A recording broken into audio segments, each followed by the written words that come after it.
Welcome to the Sarah Swain Show. I am your host, Sarah Swain, business owner, Alberta homesteader, and wife to my amazing husband, Rob. There are no limits to what I'll cover here in each episode, but I promise you that wherever I take you, it'll be completely real. So grab a cup of whatever and join me around the fire.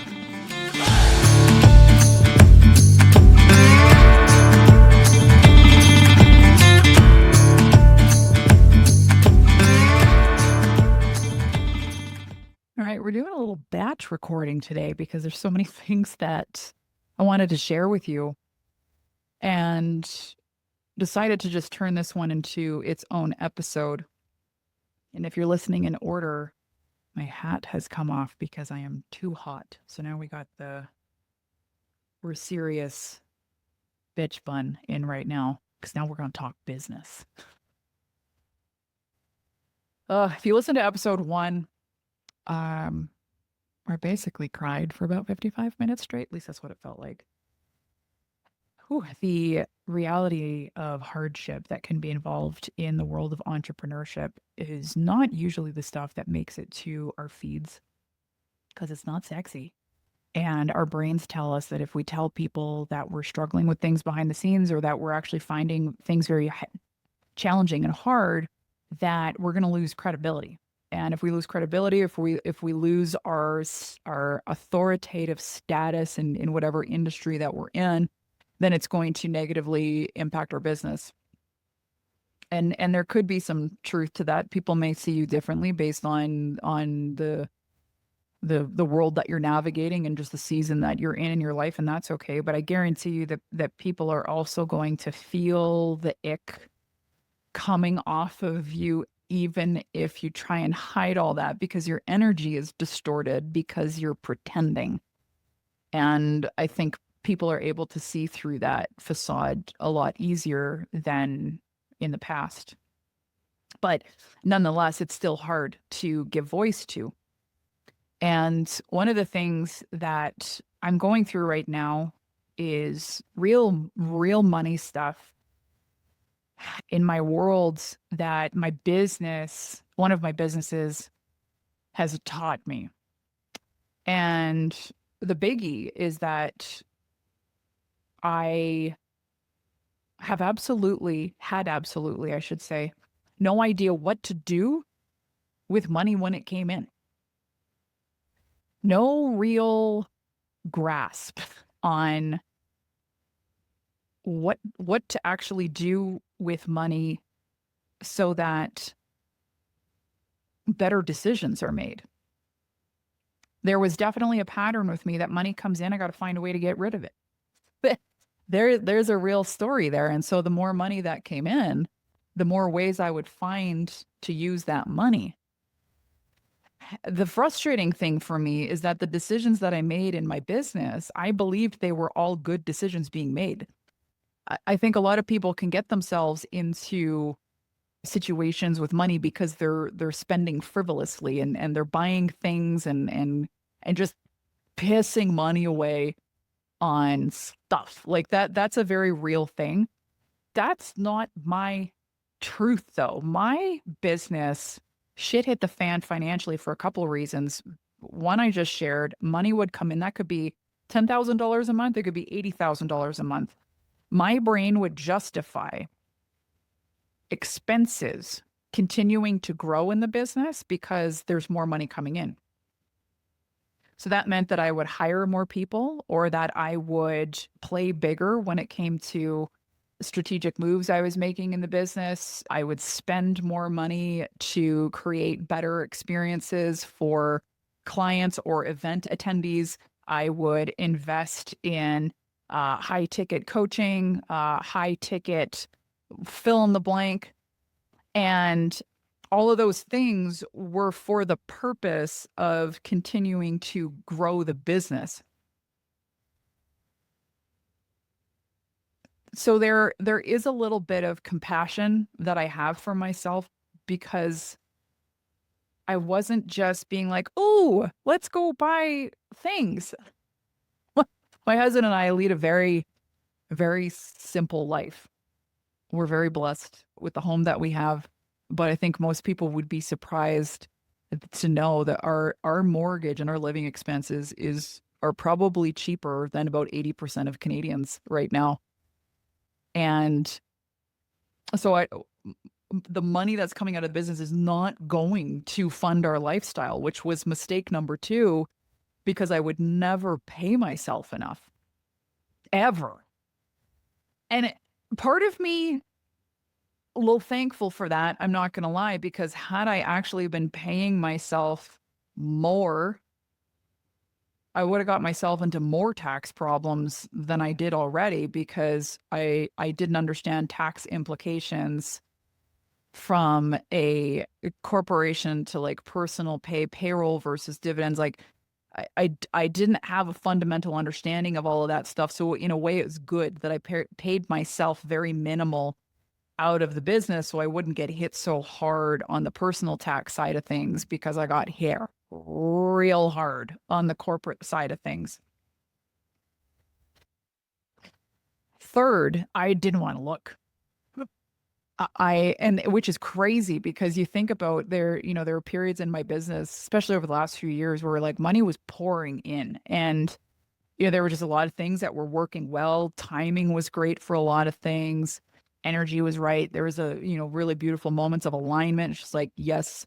So money's pouring in. Like, why wouldn't you want to look at that? It goes back to my first point that it would feel even worse having like $50,000 coming into the business than it would having $5,000 coming into the business. Why? Because I would figure out a way to get rid of the $50,000 in the business.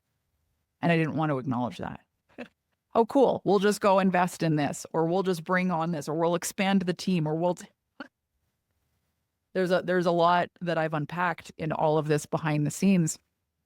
But I'm sharing all of this because I know that there are going to be business owners listening that you're in this exact type of situation. So bearing this all probably would help me a lot if I had have known that I wasn't the only one that just didn't understand how to do this and was scared of it all, like to the point where I'm like, I just don't want to look. I don't want to look. I don't want to look, which drove my bookkeeper crazy because I was in such avoidance of the whole situation.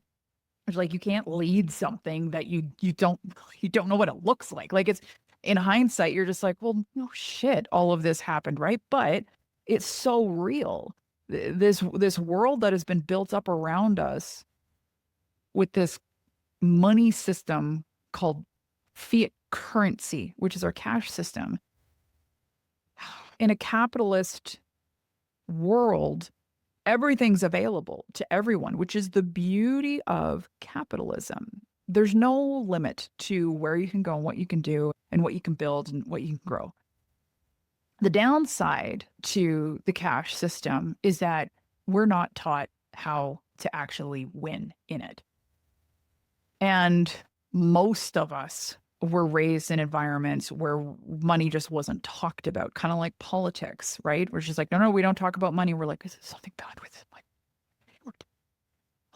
We're not supposed to talk about it. Money must be bad or something, or money must be like your number one source of stress if we're like not allowed to talk about it. So that's just the world that a lot of us grew up in. And so we're then all moving into adulthood, and then those of us in adulthood are moving into business ownership, and that's their baseline. So it's like building on a house of cards, right? It's like that thing's gonna collapse. There's no two ways about it because there's no foundational knowledge and understanding. And it's even harder to find out how to learn all of this foundational stuff in your business because most often the people that you go to are educated by the same system that benefits from us becoming dependent on it because we haven't figured out how to handle this money situation, right? So it's been very recent for me in the last 2.5, maybe 3 years that I have increased my education and my financial literacy. It happened just at the pinnacle though of like when I was going into my collapse. So it's been a very divine experience, I guess is one way to put it. It's just like she's finally figuring it out and that, that's literally what it felt like. I'm like, oh my God, I'm finally cracking the code to all of this. And then I become completely destabilized.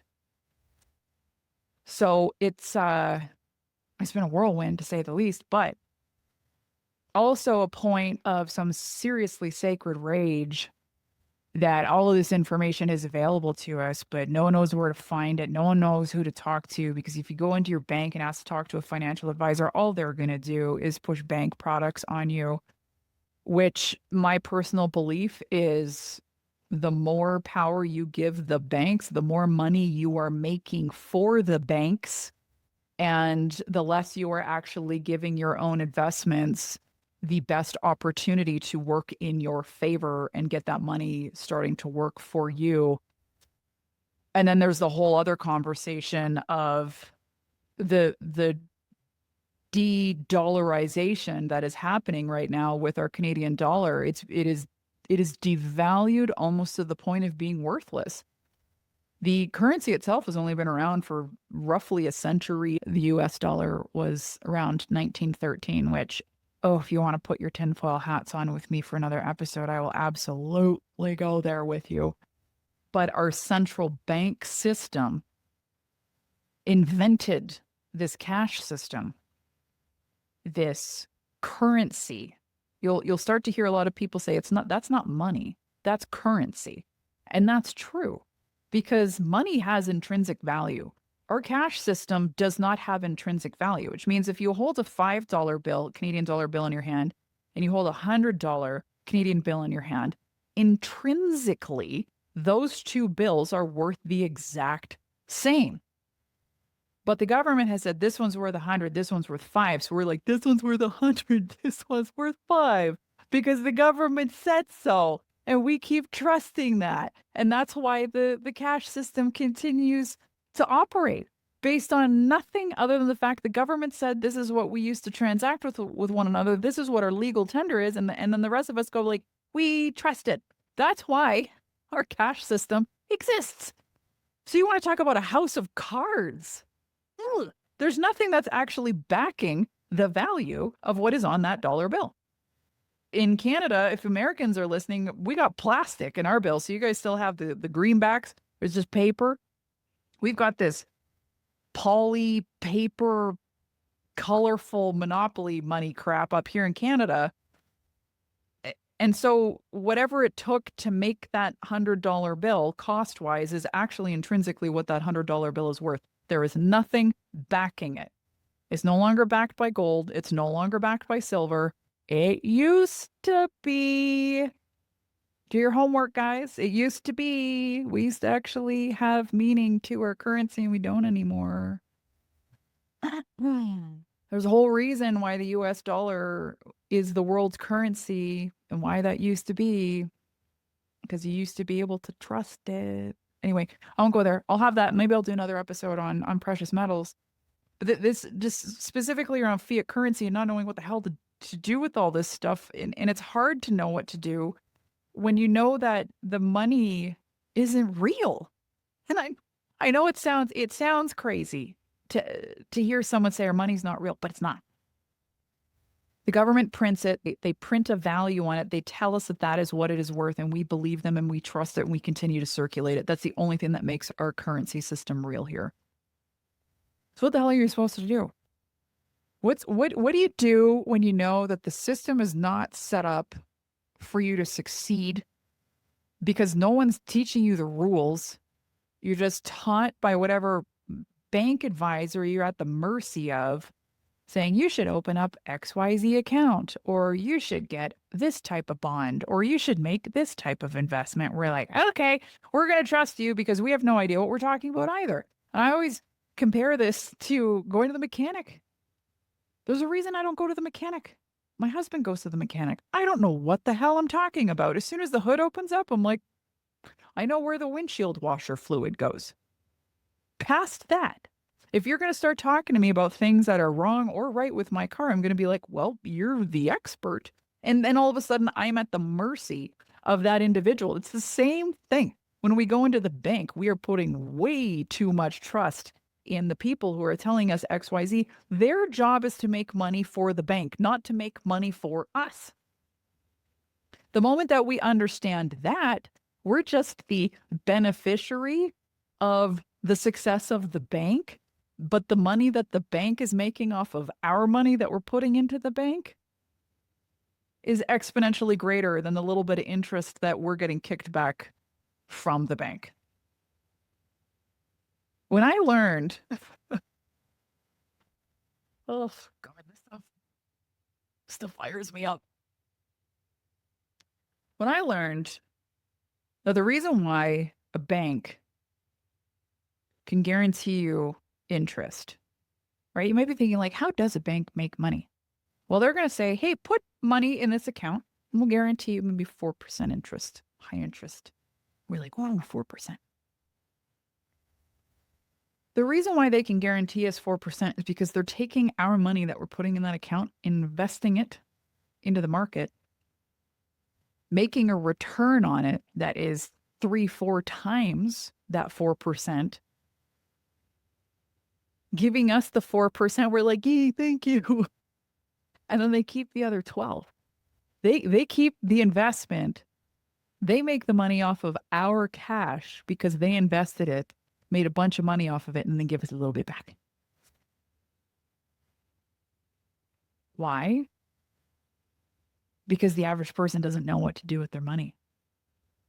And so we give it to the bank and we get them to tell us what to do with our money. And then they go invest our money, make a bunch of money off of our money. They keep the bulk of that profit. And then we get a little bit and we're like, yay, we have a high interest savings account. And then no one's talking about how that interest, that savings account or whatever it is that is growing. I'm air quoting for those of you that aren't watching on video right now. The money's growing in that account, but no one's talking about the erosion of the dollar while it is growing in numbers in your account. The value of the dollar is declining. I looked up the devaluation of the Canadian dollar since Mark Carney, who is our current prime minister, and he was our governor of the Bank of Canada, which was around the Harper era, like 2006, 2008, around there. Our dollar has lost almost 40% of its purchasing power in that short period of time.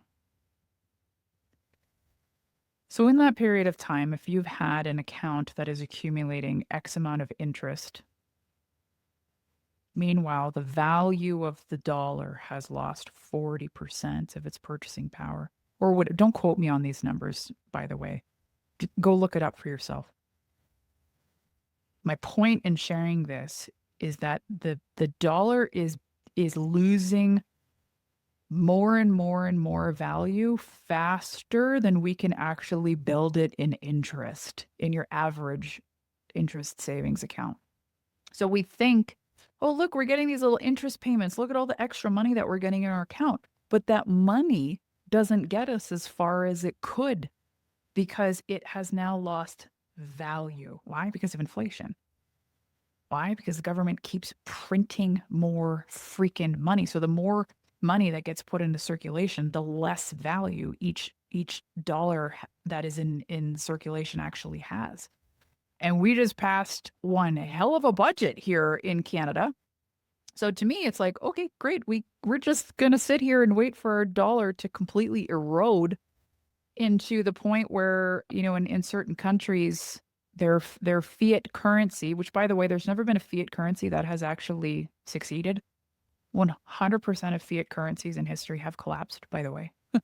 So we don't have a good track record for cash system and central banks. We just don't have that track record to be like, this is a good idea. But in some countries where that system has collapsed, it's because that dollar became so meaningless that they were actually using it to heat their homes. Because it would be cheaper to light the money on fire and use it as a source of heat. than it was for them to actually go out and try and buy something with it because of just how much freaking bills they would need to go buy your basic thing. This is the trajectory that I believe we're on in Canada. And we just have this whole nation of people that has no idea how the financial system actually works and what's available to us and what should we be doing with our money and how do we protect our corporations from the tax man in Canada, which, oh my God, I'm still paying off my taxes because, whoa, I didn't understand when I opened up my corporation that it's not just GST that you're on the hook for. I mean, that's kind of the obvious one. You get taxed on your damn profit in your corporation. I didn't know that. So there I was, slinging away, guns a-blazing, building my business, feeling so damn proud of myself. We're growing, we're growing, we're growing. Had no idea how to manage that money, as I shared in the first part of this conversation. I thought profit was a good thing. I thought that was the whole point. Till the government's like, congratulations, you are a successful business owner. Give it to me. What? Enter the world of tax shelters. Thank you very much. Didn't know. Why is there no obvious training on this? Because, like, it's not even that I could be like, oh, I should have known better. I could have gone out and learned this myself. I didn't even know the questions I should have been asking when I opened up my corporation. And I'm quite certain that the people around me, legally, financially, business peer wise, also didn't know the questions that we should be asking. So it's kind of like we're all the blind leading the blind in that regard. We're all thinking we're doing the right thing. A few years in, and I'm like, how the hell am I going to survive this? Like, holy hell. So this is when I started learning about the world of tax shelters in corporations. Also, how I started learning about how to best pull money out of your business when it comes to paying yourself. And the difference between paying yourself payroll versus paying yourself dividends. Because you don't pay CPP if you're paid in dividends? Because I didn't. About 3 years ago, I didn't know that. Depending on your province, that's anywhere between like a 9 and 12% savings right out of the gates. Didn't know. Also, didn't realize the importance of tax brackets. So even if you do know to pay yourself dividends out of a corporation, we all know that we're also going to get pinched when it comes to personal taxes. So how do you keep your tax bracket lower but still get money into your household that's needed in order for your bills to be paid, just, for you to be able to live your life? If you're in a loving, trusting, grounded relationship, you're married, you should probably have that person as a shareholder in your business so that the dividends aren't just pouring into you solely. At a higher tax bracket, because it's all coming in through you, you can drop your tax brackets. You're paying less personal taxes by paying your spouse, aka the other shareholder in your corporation, money as well. So that you're both getting paid less, but there's still the same amount of money coming into the household. That helps you on the personal tax side of things. And then there's a whole world of life insurance as an asset in your corporation and how to leverage a tax shelter because you can get money out of your corporation and into your insurance policy tax free. So that's a way to get money out of your profit. Remember, I said you're taxed on your profit. It's a way to get your profit down in your business so you're not getting taxed on as much of it into a whole life insurance policy that you can then build a cash value in and be able to access it while you're still alive, which means that you don't have to wait until you're dead for that money to be able to come out of the policy. You can use it now as your own bank. So you don't have to keep relying on the freaking bank. So these are things that I remember when I was taught these things. I think my face was just like, what do you mean? And it's hard not to be hard on yourself because you're like, fuck, you should have known better. Like there's the self, shaming that happens, which is very real, which I've moved beyond that now because I'm like, well, now I know, bitches. And now I'm gonna make sure as many people around me know this as well too. And if this is something that you need support with, my husband is currently going through his licensing process right now. And I've got a great team of people that can support you in just getting some of this basic stuff set up for you in your corporation. And the reason I honestly, I'll be totally transparent with you. I started to go through my licensing process over a year ago because probably 2 years ago, when I learned about this stuff, I freaked the fuck out because knowing how many entrepreneurs I had in my space, especially through MYM, I the one thing that I couldn't guide anybody on, like I could teach you how to make money. I have no idea what you should do with it though. Like that's where my guidance and my mentorship would stop because I didn't have this knowledge and understanding myself. So that's not anything that I could like pass on to my clients. So there was this like drive that I had. I'm like, I gotta help people with this in the world of business and entrepreneurship because nobody's talking about this. So I'm like, give me my freaking license so I can help. That good tying back into episode 1, Q collapse timing was terrible. So I'm considering revisiting it. But in the meantime, my husband's a part of a great team. He and the team and the the people that he's training under can support you with all of this stuff. If this is something you want help with, I don't have a link or anything. So just email me, I guess. I don't know, hello@sarahswain.ca. We can at least get you on a call with a trusted advisor to support you in what this could look like for your business. So if you're a corporation owner and you've been hearing murmurs of tax shelters and stuff, you may have even gone into your bank thinking that this is something that your bank can help you with. I can promise you the banks are not inclined to support this in the way that is actually in the best interest of the person and not the system. So anyway, all of these things that I started to learn, then enter the world of gold and silver, precious metals. This is all in the same era, which it's so wild for me to look back on this like it's like a pinnacle moment, like 2023-ish era where it's like I figured everything out and then I collapsed. So the gold and silver conversation and awareness and education all happened in the same period because I was so mad about how successful I'd been in my business, only for the government to just be like, pay up. It just felt disgusting, especially because I have so much disdain for our government, especially the Trudeau government during that time. So like here I am busting my balls to like try and help as many people as I can, create a life for my husband and I. And then the Trudeau government's just like doing all their friggin' calculations on my tax. And I'm just like, oh God, help me. It felt sickening. Like I was sickened by it because I'm just giving all my money away. And I don't even get a say in what our government's doing with it because they've just gone so completely rogue.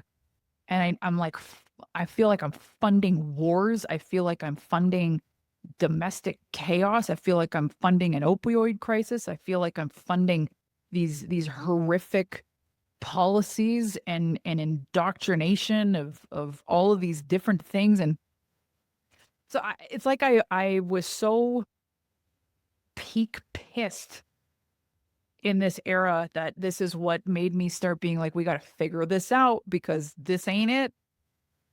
And so I was just, who can help me answer all these things?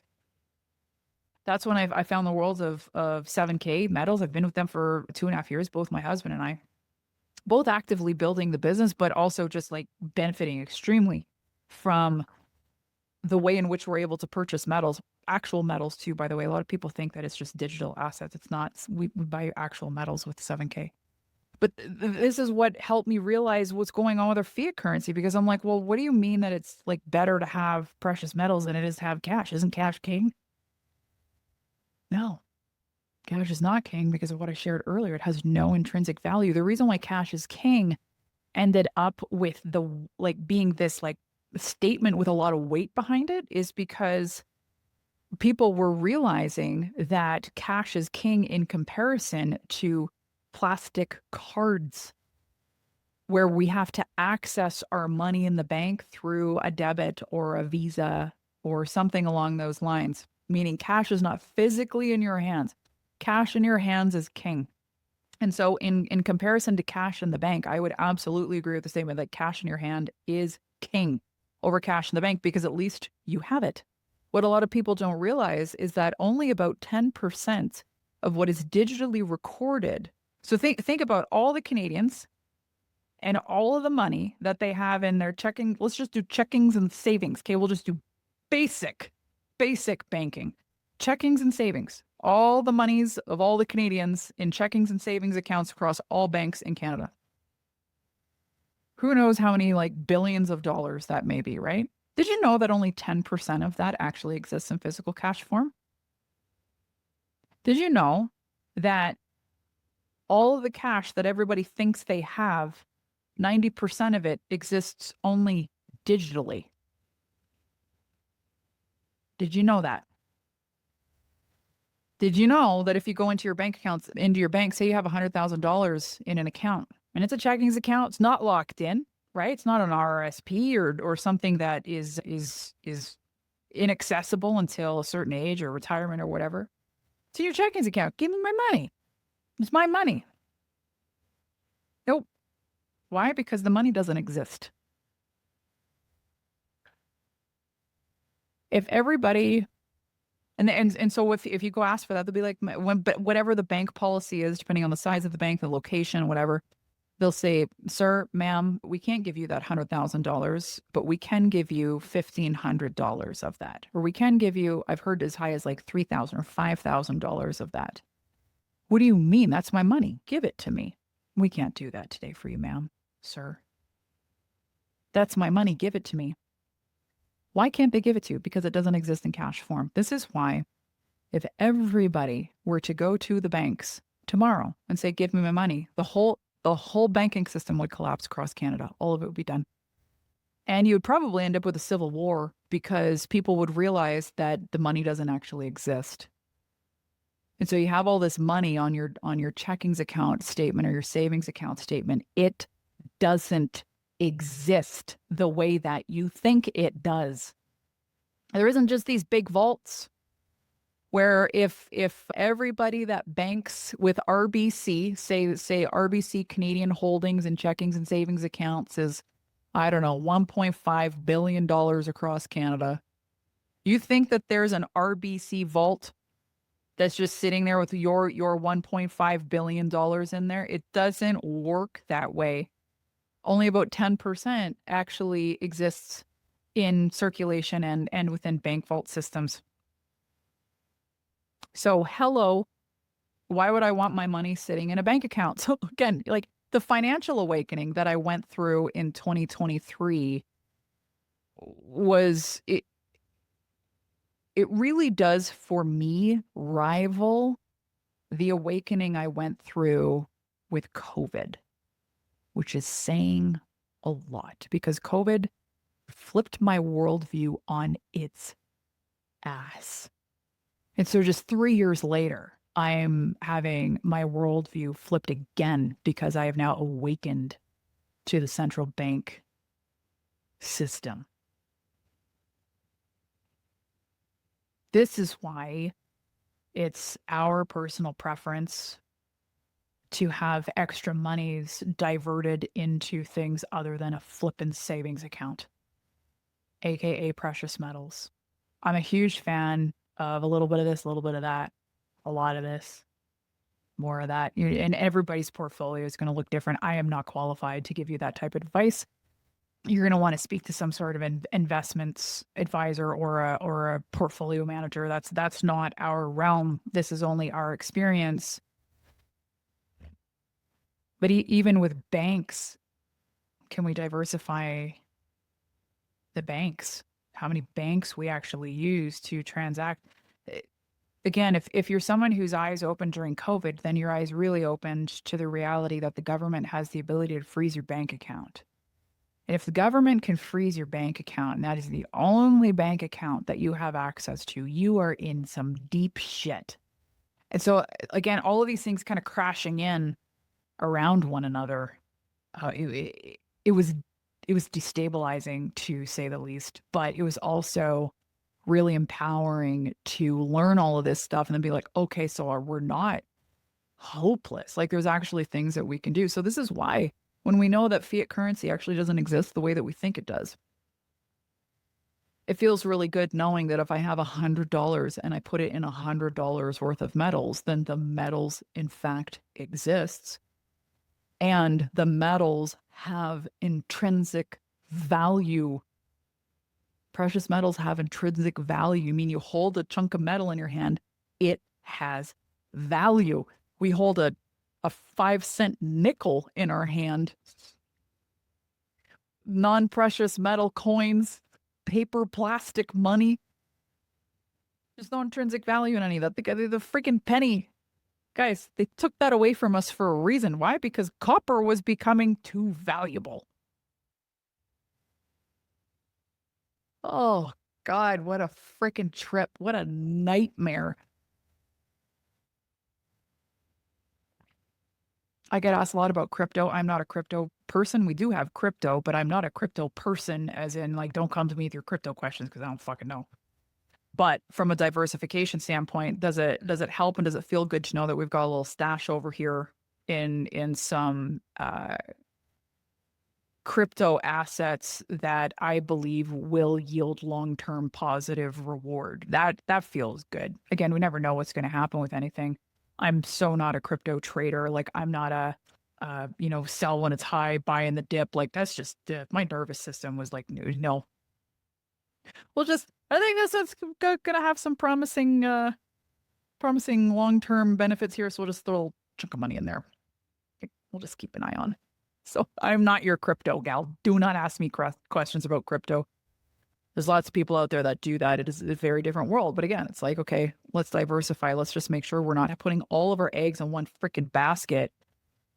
Because if that basket gets destroyed by whatever, could be some sort of global event, could be some sort of fiscal policy that gets passed through legislation, could be a budget that's going to devalue our dollar even more. But this is why it is important to be making different moves right now and educating ourselves and getting as much financial literacy as humanly possible, having conversations with ourselves and with our spouses about money, facing off with the shame that you may or may not have about your current money situation, calling bullshit on the story that when you have more money, then you'll start doing better things with it. If you haven't figured out a way to get more money in your life at this point, what makes you think anything's going to change until you start doing something differently with your money? I'll start saving when we have more money. If you have an extra $5 and you're like, you know what we're going to forego this month is that bag of apples at the grocery store, and we're going to put that $5 towards something, then you can start changing your money habits immediately. I believe that they rely on us not knowing these things, not understanding these things. They certainly don't want us to understand the systems that they're able to leverage in order to protect their wealth. And please keep in mind, I do not hate wealthy people. I am in admiration of people who have wealth and who have assets and who have, deep levels of safety and security for themselves generationally deep in their family. I love that. And I am on a mission to be able to create that for my own family. And I can also recognize when we have people that do have wealth and they are in positions of power and their intentions are not good and they do not have good hearts, that these are the types of people that it's kind of scary when they're the ones that have the money and the power, right? So it's really important if your dialogue is to be like, oh, rich people are blah, blah, blah, and you start hating on rich people, you start hating on people that are wealthy, you are hooped because subconsciously you'll be like, I don't want that. And then you're going to keep producing the same results for yourself that is in fact void of money because you're just telling everything around you that you don't want to have money because you've associated it with bad people. So you have to really work on your own stories when it comes to this stuff.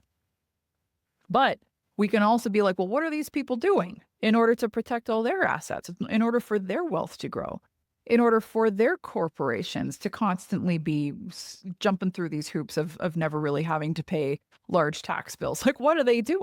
That's the type of stuff that we're learning.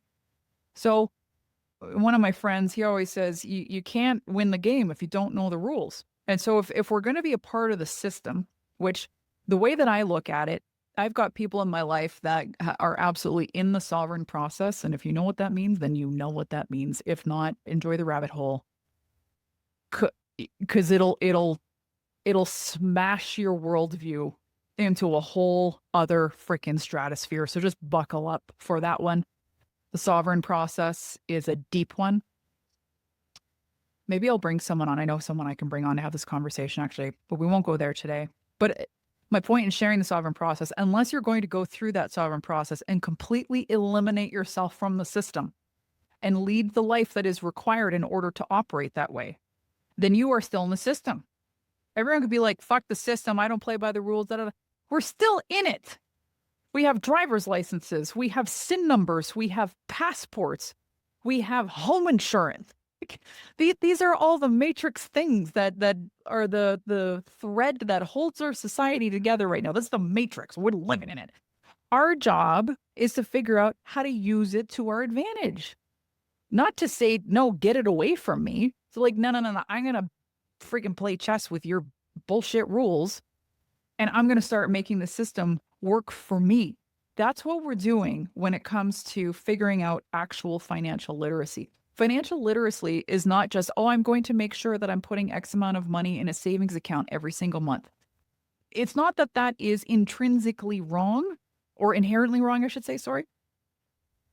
It is that is the system's way that they want you to behave with your money. And you're just like, okay, high interest. Oh my God, I'm cranked. Guys, it is a Saturday afternoon and I am just on one today. All right. Well, I think I've dropped enough sacred rage here today. I want these conversations to become more mainstream. And I'm also transparent. I don't have all this stuff figured out either, guys, but I am someone who constantly seeks to learn and I don't stop there. I apply what I learn. The amount of people I've had conversations with about gold and silver for the last 2.5 years that have not made the move. And whether they sign up with 7K or not is not the thing. They still haven't got gold and silver in their possession. Even though the education has been there and the awareness is now there, it requires a change of habit now, and that's where people stop. It requires a reestablishment of trust in a different direction. It requires a sense of safety outside of the system. These are all the things that are naturally going to feel challenging for us. Do we really want to do that? Am I safe? This is a huge eye-opener for people who have dependence on the system, because the less decisions that you are making to actually start either using the system like your little bitch or freaking start operating these parallel systems here too. Make it happen. We can't just learn about stuff and then be like, oh, that's pretty sick, eh? I'm real happy for you. Do something about it. There are people everywhere right now that are offering solutions, but you gotta get real with yourself on why you are not actually making moves in your life. And trust me, if someone like myself can start making moves while I've been like Tokyo drifting on the cliff of bankruptcy in one of my corporations, going through the most financial hell that I've ever navigated, that absolutely has spilled over into our personal life because there's significantly less money that I'm able to pay into our household as a result of what's happening in one of my businesses. So like, don't think that I'm someone that is sitting here on my little rich soapbox right now. And it must be nice to be in the position that Sarah Swain's in to be able to do this stuff. Trust me when I say I am starting from the bottom. I am starting over and I'm still making these moves. So this is not something that you need to put on the back burner to figure out when conditions are better for yourself. Okay, if I can do it, if my husband and I can do it, you can do it too. But you have to face off with your mind and the indoctrination that has been pummeled into us about what we're supposed to be doing with our life. You got to take the freaking wheel, guys. You got to take the wheel. Parallel systems in my last, well, maybe not last episode, I don't know, episode 2, I talked about barter it. Like, this is another huge opportunity for people. Parallel systems. So right now, and I'll put the link up again in the show notes if you want to go get your free account, by the way. It costs you nothing to join Barter It. Open up a free account. You have the ability to purchase bits, which is the schmurrency in the Barter It system that allows you to be able to transact with other people for goods and services without using the cash system. It is brilliant. I listen to episode 2. It's like the first maybe, I don't know, 10 minutes or so I talk about Barter It if you want me to like really go into the brilliance of this platform. And again, it is another solution for us to be able to start leveraging, especially within our larger freedom community of finding other like-minded people, connecting with other business owners, voting with our dollar, making sure that we feel good about where we're spending our money, who we're giving our money to, who we're transacting with. Like, all of that is absolutely coming to life in the Barter It system. I was talking to John, their founder, a couple days ago, and they've just launched this very recently. They have thousands of members already in the platform, and this will be one of those things that just goes kabang. Once it reaches a threshold of, however many thousands of people, the ripple effect starts to happen, the snowball effect starts to happen. I told John back in 2022 that what he is creating will absolutely rival the likes of eBay, Kijiji, Facebook Marketplace, and we get to do it either completely outside of the cash system if you just want to do barter for barter with people, or you get to leverage the cash system, buy yourself some bits with the cash system, and then barter that way. Or you just barter off a bunch of stuff and you earn all your bits through the things that you're bartering. So there's so many options in there. Again, for us to be able to just add new layers of security, new layers of liberation, new layers of just like, I feel like I am in control of my own life when the system is doing such a brilliant job of making people feel so powerless right now. Guys, I'm telling you, there's a solution to everything. And you have to stay focused on that. You just have to ask the right questions, talk to the right people, get over your weirdness of, especially network marketing, guys. Oh crap, I could do a whole damn episode on this, but I'll wrap up on this point because this is an important one. The people that have helped me with tax shelters are part of a network marketing company. The business that I'm in right now with 7K Precious Metals is a network marketing company. Everyone's like, oh, network marketing, I don't know about that.